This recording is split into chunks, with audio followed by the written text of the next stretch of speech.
Hi guys, and welcome back to Let's Talk Music. And if you're new here, then welcome. I have a guest on for you tonight, which is really exciting. So would you like to introduce yourself?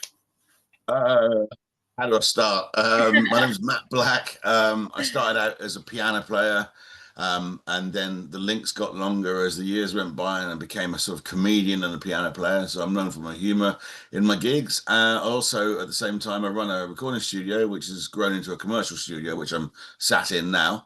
Yeah. And we make records. We also do a radio show every week, which reaches currently up to 80,000 people a week.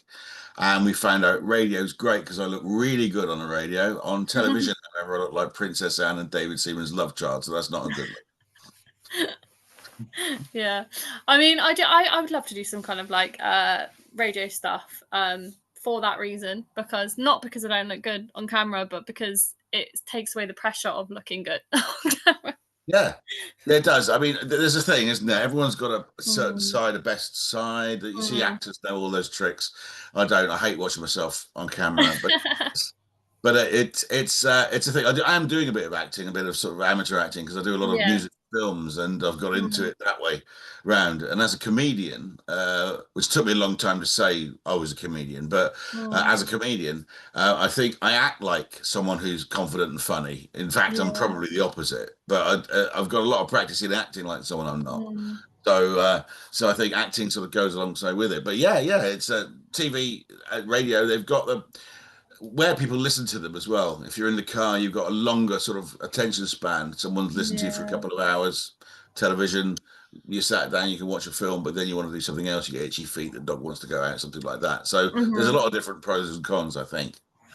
Yeah, no, definitely, for sure. So I have a bit of an icebreaker question before we get into like the proper like nitty-gritty questions that I use with everyone who comes on for the first time. Let's talk music. And it is, if you could describe your personality as a color, what would it be? Well, the name's one thing, but I have got a dark sense of humor, a black sense of humor. Yeah. My personality. Well, I would say I'm fairly spiritual. I'm not a religious person, Mm, but a friend of mine taught me to read people's auras before, yeah. and I found out about colors and what they mean. So I mean, I sort of draw to like the ochre, sort of amber ochre sort of color. I would have thought That's cool. I have a lot of because I get a lot of like bands on here and they're like rock and like metal. They're always like black. That's kind of purple. my go for answer. Yeah, black. I have had purple. I've had yellow before, which was quite cool. But yeah, that's a good one. That's the first time I've had that color. So, what got you into music? Was there anything specific that got you into music? Did you fall into it? How did that happen? Yeah, it was sort of a I think I always had it. I play by Yeah. ear. I call it Stevie Wonder's method because he can't read music either. No. But as a kid, I was playing on the piano. My nan had a grand piano. I remember very vividly. I was about 5 years old. I was being told not to play it, but I always found fascination with the piano. Found out that I could pick a tune out on it fairly early on Mm, in life, and went through various jobs. I left school, joined the MOD, did things that were really rather interesting, but then realized I'm always drawn to not wanting to work for a living. But the piano yeah. is just a fun thing. And as Mm, I've got older, I've realized that I'm actually chasing what makes me happy, which is a good that's thing. good. Yeah. Yeah. Don't chase what you need to pay Mm, your rent with. Eventually, if you're genuinely happy with things that you need come to you. yeah. No. That's the way it works. But it's just a leap of faith, really, for people who don't get it. Mm, But when I started with music, I felt I could express myself better with a musical instrument. yeah. Yeah, I could talk to people. I still find it fairly awkward. Probably quite high on the spectrum somewhere. I think a lot of creative people are, Yeah. but never been tested. I've never really want to know about Yeah. it. But I find with a piano, I can say what I want to say, and Mm, I find it's magic as well because you can say to people who don't speak your language. yeah. So I think there's a magic in music. So I've got a, it's got me where I am. It's got me where I'm sat Mm, now. I met my wife through playing the piano. mm, Everything that's good in my life has come through being a musician. So I think I've allowed myself to be drawn into it. mm. And as I've got older, I've made it into a viable business. So it Oh, works good. for the family as well as me, you know. Yeah, no, that's good. Do you have any like other hobbies other than music, or has music kind of become your hobby and your job that's kind of come into like one nice thing? Yeah, yeah, it's I sort of live life. It's weird. I live life like a millionaire. So I work for myself and I've done it for like Yeah. 30 or 35 years almost, you know. So Mhm. I've forgotten what it's like to have a boss, but that's a great thing. That makes life a lot easier. It's easy to be happy when you're doing that. Mhm. And learning to live with the financial limits of what in the music, because you don't earn a lot of money, but Yeah. you learn to live on what you are earning. So it's wanting what you have, Mhm. not having what you want. So Yeah. when it comes to hobbies, if we want to go somewhere or we want to do something, we go and do it. We don't have to ask permission. If we Mm. got to save up for it, we save up for it. We do that sort of thing. So Mhm. yeah, my hobbies. There's no real hobby. I don't go fishing. Yeah, Yeah. music's a campsite's everything, and it is like it's not like it's a 9 to 5 job either. You know, No. you'll wake up. I'll do voiceovers for people in America, and they're up at 3 o'clock, so I'm up at 3 o'clock. So that's Yeah. understood. You No, know. that's fair. I mean, I'm working my way into that at the moment. Obviously, I do this, but obviously, for people that don't know, I also coach cheerleading, so like tiny people. I love If you it. need someone who's fit, then don't look at Yeah. me. But yeah, Yeah, no, I love it. But I'm working my way into that kind of like this, like being self-employed and like then being able to just be like, I don't have to ask anyone for that day off to go and do that, so I can yeah. just do it myself, which is it's And really nice. it gives you that sense of confidence. People can see it in you when you do make that leap of faith. You start working for Yeah. yourself. No, definitely. So, have you got any advice for people out there if they are wanting to get into music, want to do something in the music industry? Mm. There's a lot of people that would say just follow your dreams, just do Mhm. it in the end.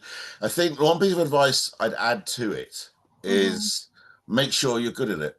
Yeah. It sounds really sort of brutal, but Mm. there's a lot of people out there that can sing, but they can't Yeah. necessarily entertain people.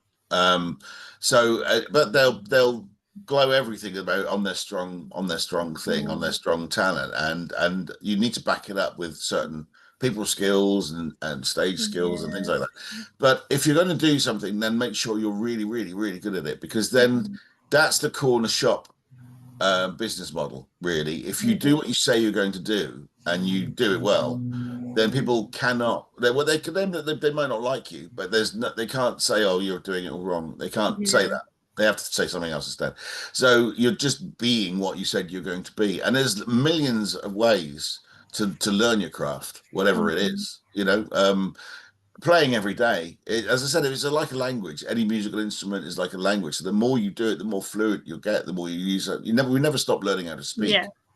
So that type of thing will be is important. Just keep on learning stuff. Know that you don't know everything, and just keep on learning it. Go around the world, find out different types of what you're doing, but just be good at it. Be Yeah. so No. when you're in the room, you can hold your own against the other people in the room as well. For sure, no, I completely agree with that. Even if it's behind the scenes for ages and ages that you're practicing it and working on it before you show anyone else, um, Yeah, it's the same with like I say this all the time, but it is the same with like cheerleading and dancing and stuff. I always yeah, say like dancers come to how do you do it? Like you have to work on it behind the scenes, behind the closed doors for like hours and hours and hours. And yeah. you know, some of the best cheerleaders have been doing it since they were like 4, and that's the only way I can describe it really, and it is And true. it shows. I think with an Mhm. audience, although that's not apparent to many audiences, Mhm. well, you're building up a background. If you put Mhm. together a stage that's got a lot of stuff, so a lot of Mhm. lasers and a lot of tools and things like that on the stage, then you've put a lot of effort into that stage, that Yeah. particular show. And if you're doing somersaults on Mhm. cheerleading and Mhm. being held in the air and balancing and still Mhm. smiling and not looking like you're cacking yourself at the Yeah. same time, which I would be if I was in that Yeah. situation. So then the audiences go, "That's really clever." So that they're Yeah, really for good at sure. it, and so you've noticed that they've practiced it. You've noticed Yeah. brain's done that, but they'll come to the conclusion that they like what you're doing because they Yeah, can't. no, for sure. Yeah. So do you have any inspirations or anyone that inspires you in the music industry or what? Yeah, yeah, few. Yeah. I think musically, I started off. I suppose I noticed how music worked in films with Mhm. Vangelis, who he wrote Chariots of Fire. Conquest of Paradise, things like that. He died couple of years ago. He was absolutely incredible Greek musician, and the way he worked was to they would play the film in front of him, and he'd be on a piano and just play these tunes, and then after he'd worked out a theme that went along with the whole film or whatever it was, he'd then make versions of that with the synthesizers and the strings and drums and things like that. So he worked completely organically, and that's the way I like to do things. So I'm inspired by the way he does it. Hans Zimmer, he works a different way, but he has the same sort of effect. The subtleness of what he can do is great. When it comes to musicians, piano players in particular, Rick Wakeman's incredible, absolutely incredible. There are some amazing older guys like Oscar Peterson, Art Tatum, who that you watch little old videos of them, and it's impossible to work out how they're doing. And I worked back along with Elton John, not on stage, but on a private event, and I'm a massive fan of his songs, the way that the words mean different things to different people. And the way he plays the piano is I find myself mirroring a lot of the stuff he does. Just I like the way it sounds, like the chords that he comes up with. So Elton John, I like the way he's done that. And again with Elton John, he's got a different sort of career. He's just sold albums. He never really had singles out, apart from the charity ones when someone's died. But it's an albums thing. So he's an incredible musician. He's just done what he wants to do. Yeah. Yeah, and you know, obviously he's a very flamboyant man, so he's got the guts to be who he is, and I think it shows through. But yeah, between him and Bernie Taupin, I think the songs that they write are incredible. So I've really sort of got into songwriting. I'm not saying I'm a good songwriter, but when I work with people who are like that, you really notice it, and I really admire it, and you know, I really regard that as important. Yeah, no, that's fair, and it's just like you said. Like, I think you notice more people, like you were saying, like about and John, that kind of just do what they want to do and just do their thing. I think you notice that more, in general. I think with a lot of people, you'll notice that. And David Bowie as well. Yeah, I mean, he was another one where he was absolutely what he wanted to be, changed his clothes, his style all the time. Yeah, for sure. And didn't care. And that is a clue. That's another thing I do when I'm on stage. You don't pander to the audience. No. Just do what you want to be. Be the artist you are, and they need to come to you to be important to you, and that works. Yeah. Yeah. Yeah, no, that's true, to be fair. So before I give you some time to kind of maybe plug some things if you've got anything going on, or tell people where you can be found on social media and stuff like that, I do like to sometimes hand it over and just see if there's any questions you want to ask me. Just, I don't know. Sure. Well, yeah. First of all, I mean, this is great. I didn't know you did this until you posted it on Facebook, and we're massive. My wife and I are massive supporters of the local music industry, and we're trying to create bridges to the bigger events and bigger venues that make bring people along up the ladder, which I don't think is a straight line. I think it's all over the place, but we seem to be the sort of people that people go to and ask questions of, do you know anyone who can do this? So we're in a good position to do that. But how long, what's your aim for your podcast? Where do you want to take it? Well, so it started just after COVID, and I just wanted to get some local bands out there, and I started with my friend's band, and then it kind of built from there. It is honestly, for me, at the moment, it's just to get local bands, local music, local artists out there, and they can share it with whoever they want. I said if they want the whole video, they have the whole video, they have the links, they can just share it. It was never like to gain anything from my side, but I like talking to people, and I like getting to know people and getting to know people's stories. And sometimes from that, I've got to know a new band that I haven't heard before, or a new artist that I haven't heard before. And then I've gone to their gig because they've told me about it on the podcast. And it was literally just to keep live music going, like local music, upcoming music going after the COVID, like after the pandemic, because was my main aim. And I think I've helped it a little bit along the way. And then I also started, alongside the podcast, I also started doing a Rock Beats Cancer event, which I'll talk about at the end of the podcast. It's just again, that is just a little event to raise money, but also raising money, but using bands that are up and coming and need that like exposure. And I'll film them as like a type of vlog situation, doing that as well. And it just started really. I had friends that were in bands, and I was worried about where they were going to progress, and I wanted to help them out. Yeah. So that's kind of how it started. It's good. It's good. It's very difficult. Promotion is everything. Yeah. Mel will tell you she does all the promotion for our company. So Hmm. if we've got a record out, making the record's one thing, but promotion is another 95% Yeah. of the Sure. whole lot. So the Yeah. 5% is the work. And Hmm. that's the most important thing. You get many people in bands who they can't be bothered. Or they Yeah. probably can, but they don't really know about promotion. They don't want to do it No. badly, Yeah. so For they sort sure. of say, "Oh, I haven't got time," or they're making an excuse up. But to learn how to do it, and it isn't difficult, Mm, just to be present on your platform of choice in front of the people yeah. who would look more likely you to be. You've got to be discoverable. You've got Yeah. to, if someone For sure. thinks of you, you've got to be able to be searchable. Yeah. So, have a website, link it to Mm, all of your socials, and just keep on. If you're doing something, tell everybody about it. If yeah. Leonardo da Vinci painted the Mona Lisa and everyone goes, "Oh, it's the best painting in the world," no one would know about it. It wouldn't be the best painting in the world if no one had promoted it on television and the Mm, Tate Gallery bought it and put it in a room of its own and all the news that goes around it. So if people didn't know about it, another painting would be worthy of the title. So yeah. yeah, it's and also the other thing about the music business, it's not a race. It's not like No. you're entering a race, and if you don't win, you fail. It's a house of cards, more like you need Mm, the cards at the top to be the house of cards. You need the yeah. two at the top, but you need the bottom row for the whole lot to work as well. For So sure. wherever you are in that, if you're in the business, you're winning anyway because it's Yeah. you do it for nothing. So if you're in the music business, it's just a cool thing to do. It releases the dopamine. I don't know Hmm. how it works, but it definitely makes you No, happy. for sure. And so you're winning by being a musician. And if someone asks you to be there and pays you to do it, you're winning again. And then if you get more people Mm, asking you to do it on the basis of that, and then people know who you are, it's lovely. You just keep on letting people know what you're yeah, doing. for You're sure. not boring people. They can drop and pick up social media as soon as they Hmm. want to. But just let people be discovered. So if they do want to find out about you, put it onto a website, Hmm. not just a Facebook page. Just have a website so that all the other social medias are feeding yours, not Well, the other way. yeah. Yeah, for sure. But No, that's the best way I can put it. no, yeah, for sure. I've been studying music business at Solent University. I'm Right. going into second year, so I've just done first year, and basically everything you've said is the start of what we learned at the start of first year of music business is like how to make yourself like out there, get yourself out there in the best way possible, really. So Yeah, this you can do it 100%. cleverly. You don't have to do it like No, throwing mud at a wall.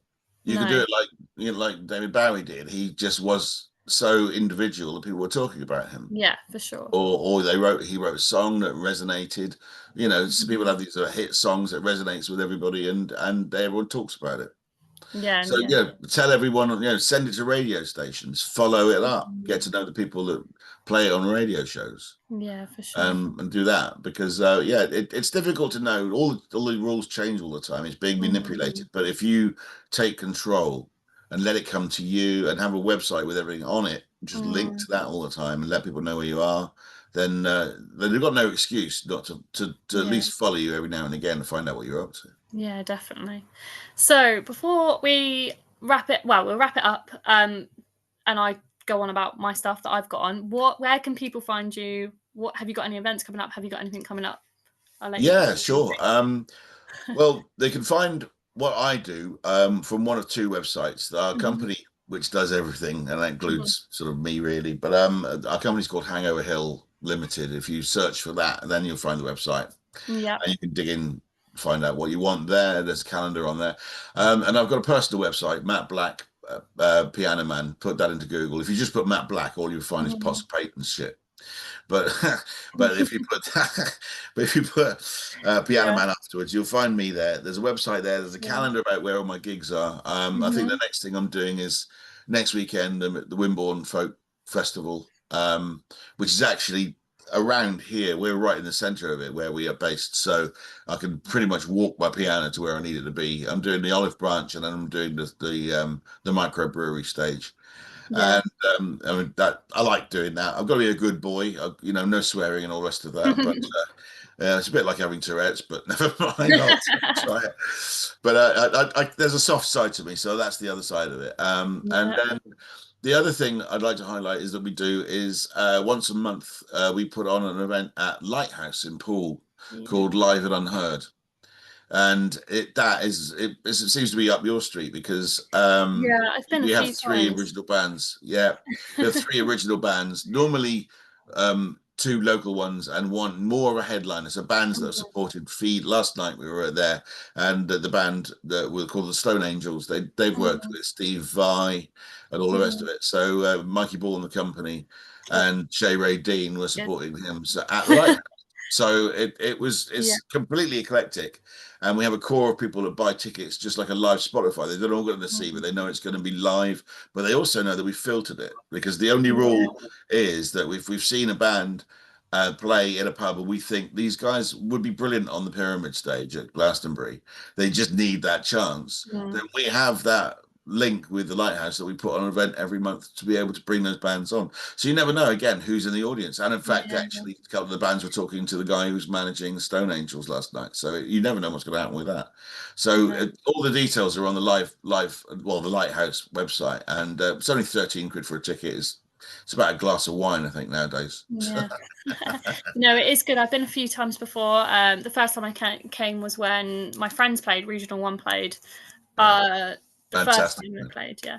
Yeah, Um, and then actually one of the bands I've had on here, I think played with them as like support, and I chatted to them afterwards, and they were like one of my first bands outside of friends that I knew. So yeah, I've been a few times. It was it's good event. Get to it if you've not been to it, especially if you're in the area. they're going to explain to people what it is, but the quality, the sound guys, the lighting guys are so Mhm. good there Yeah, that it sure. feels to the bands that they've got their own concert. They're on Mm. their own O2 stage somewhere, you know. And Yeah. although there's three stages, and we used all three in the past, we Mhm. generally use the small studio stage. Yeah. Fantastic space, really intimate. But again, the lighting and the sound is it Yeah. really boosts the whole lot. And then we do one event as a rule in January for Independent Venue Week, Mhm. um, and that's on the middle stage, which holds 650 people. Yeah.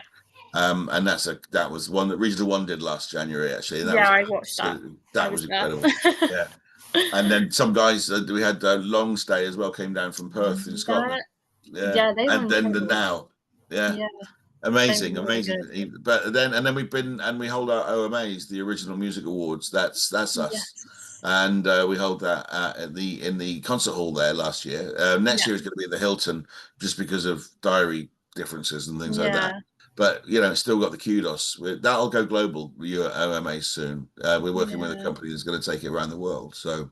Amazing. Yeah, yeah, but the original music's there, and it's very difficult for bands to play their original music because if someone's just coming in off the street and watching a band, they've Mm. got to be invested in their listening to something new to enjoy Yeah. it. They just want to hear living on a prayer all the time.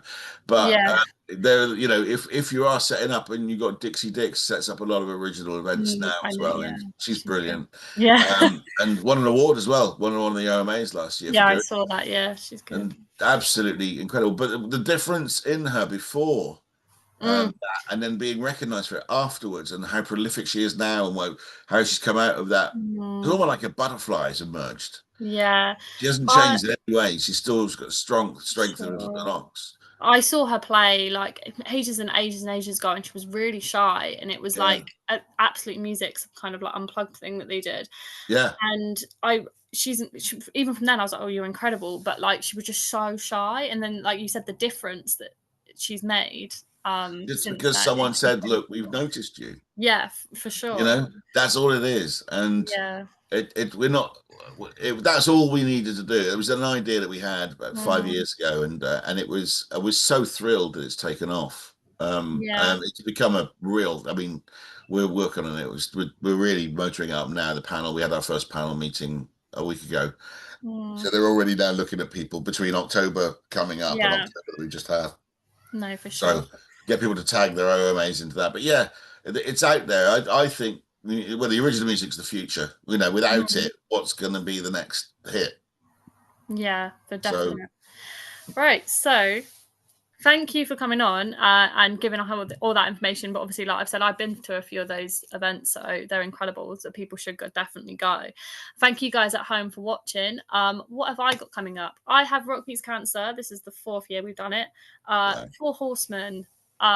This year we have Weak Asleep and Namer are the 2 bands we've got so far.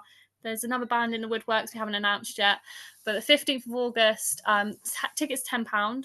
But all of the tickets sales go to Teenage Cancer Trust. So every single penny we make goes to Teenage Cancer Trust. So I think people are like, oh, it's £10. But I'm like, bear in mind, I don't make any money. Like, that all goes to the charity. The bands don't make any money. They play for free.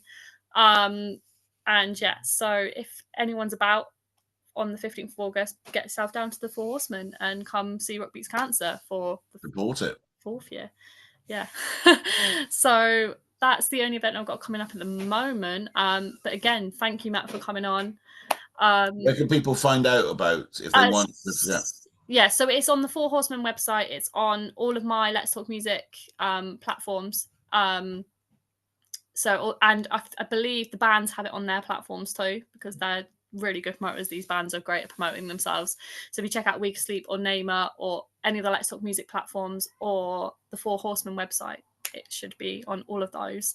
Ticket links already up, so go and grab your tickets whilst you can.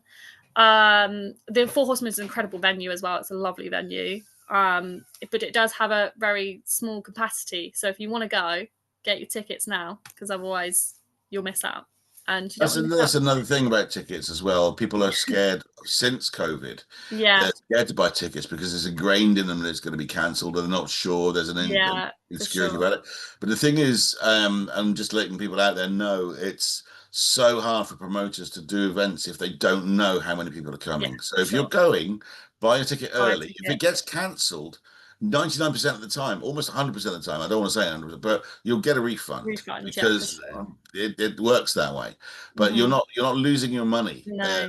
In all the cases, but do it. But support the music, because about a month before, if no one said they're going, very often those events get pulled because we have expenses before any ticket money gets sent. So we don't want to sort of spend 300 quid on a venue. No one's going to go, even if we're doing it off our own back. Yeah. And it's a charity thing.